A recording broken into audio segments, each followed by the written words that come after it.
শহীদি কাফেলা pantry সংগঠন বাংলাদেশের জামাতে ইসলাম কলাবাগান পূর্ব থানা সার্কুলার রোডে সার্কুলার ইউনিটের কর্তৃক আয়োজিত আজকের এই ইফতার মাহফিলের সম্মানিত সভাপতি আমাদের একান্ত প্রিয় ভাই মোশাররফ ভাই, উপস্থিত আছেন আমাদের এলাকার গণ্যমান্য ব্যক্তি, আমাদের পাশে উপস্থিত আছেন আমাদের এই এলাকার প্রভাবশালী ভাইরা। আসসালামু আলাইকুম রহমতুল্লাহ।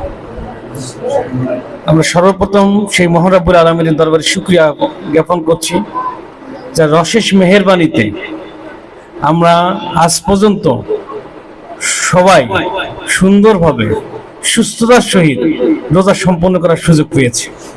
সেই মহান রব্বুল আলামিনের দরবারে শুকরিয়া, আলহামদুলিল্লাহ। সেই সাথে সেই মহান রাসূল যাকে সৃষ্টি করেছেন পথহারা মানুষকে পথ দেখার জন্য, যাকে সৃষ্টি করেছেন মানুষকে একটি সুন্দর সমাজ পরিবর্তন করার জন্য, যাকে সৃষ্টি করছেন এই সমাজকে কোরআনের আলোয় আলোকিত করার জন্য, সে রাসূলের সামনে সংক্ষিপ্ত দরুদ পেশ করে বলি সাল্লাল্লাহু আলাইহি ওয়াসাল্লাম। সেই সাথে সেই সব ভাইরা যারা ইসলামকে প্রতিষ্ঠা করতে যে নিজের জীবন দিয়েছেন, বিশেষ করে 24 আগস্টে যারা শাহাদাত বরণ করেছেন, যাদের বিনিময়ে বাংলাদেশে একটা আমূল পরিবর্তন হয়েছে, আল্লাহ শিশু ভাইদেরকে শাহাদাত হিসেবে কবুল করে নিক। সবাই বলে আল্লাহুম্মা আমিন।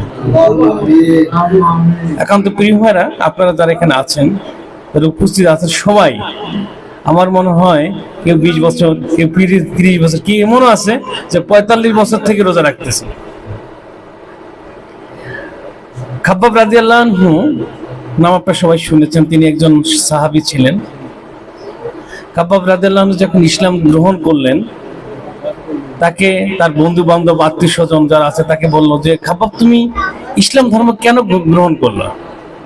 তোমার টাকা দরকার, পয়সা দরকার, তোমাদের আমাকে বলো, আমরা তোমাকে টাকা পয়সা দিয়ে দিচ্ছি, তুমি ইসলাম থেকে ত্যাগ করে দাও। তিনি বললেন, আমি যে ঈমান গ্রহণ করে যে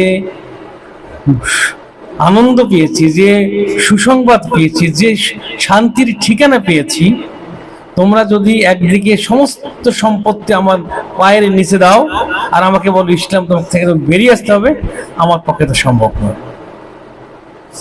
আপনারা এও জানেন যে খাব্বাব রাদিয়াল্লাহু আনহু তিনি কামার ছিলেন, তিনি ছুরি ব্যবসা করতেন, ছুরি তৈরি করতেন।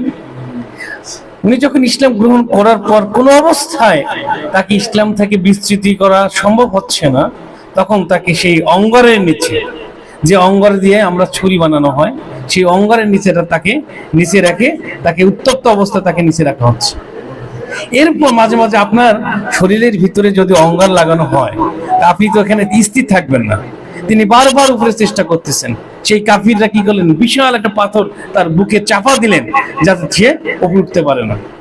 এক সময় কি হয়ে গেল যে তার জিনিস পড়ে গেলে উঠতে পড়তে আমাদের ভিতরে যে চর্বি থাকে, সেই চর্বি গলতে গলতে এক সময় আগুন নিভে গেল।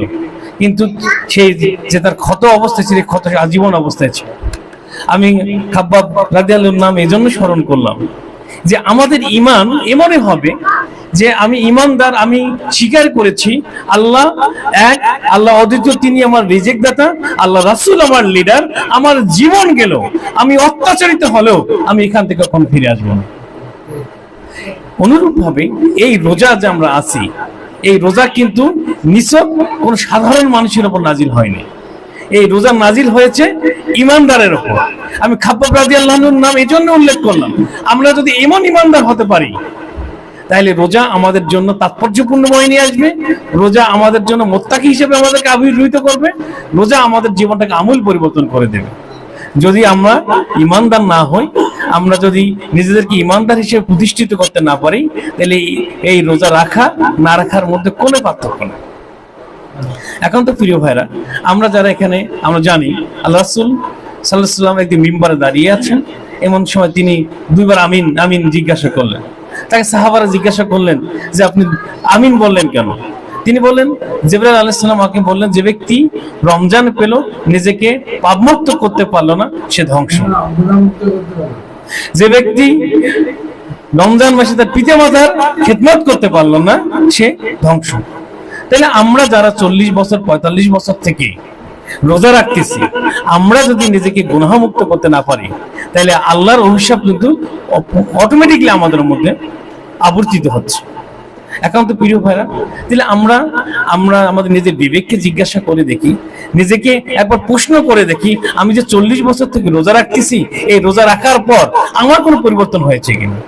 বাদ দিলাম 40 বছর, আমরা যদি এই রমজান মাসের কথা চিন্তা করি, যে আজ যেদিন আমি আমার রোজা শুরু করেছি, তার আগের দিনে যে অবস্থা, আমি রমজান ভাঙার পর তার ঈদের পরের দিন যে আমার অবস্থা, এই অবস্থার মধ্যে কোনো পরিবর্তন হয়েছে কিনা।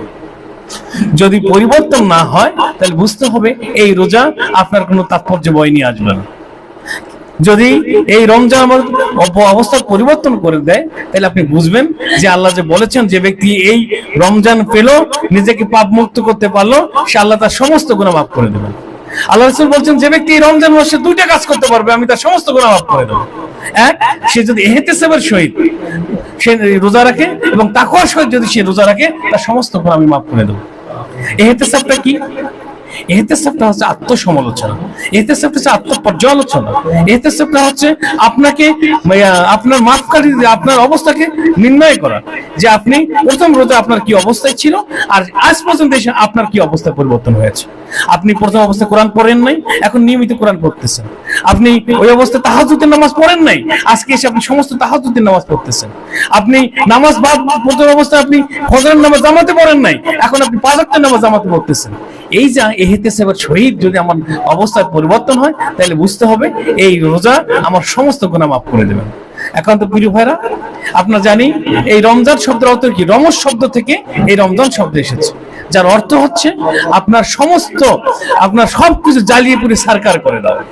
এই রমজান যদি আমার সমস্ত গুনাহ সারকার করে দিতে না পারে, তাহলে মনে করতে হবে যে এই আমাদের কোনো পরিবর্তন হয় না। তাই আসুন, এখন তো প্রিয় ভাইরা, এই রমজানের জন্য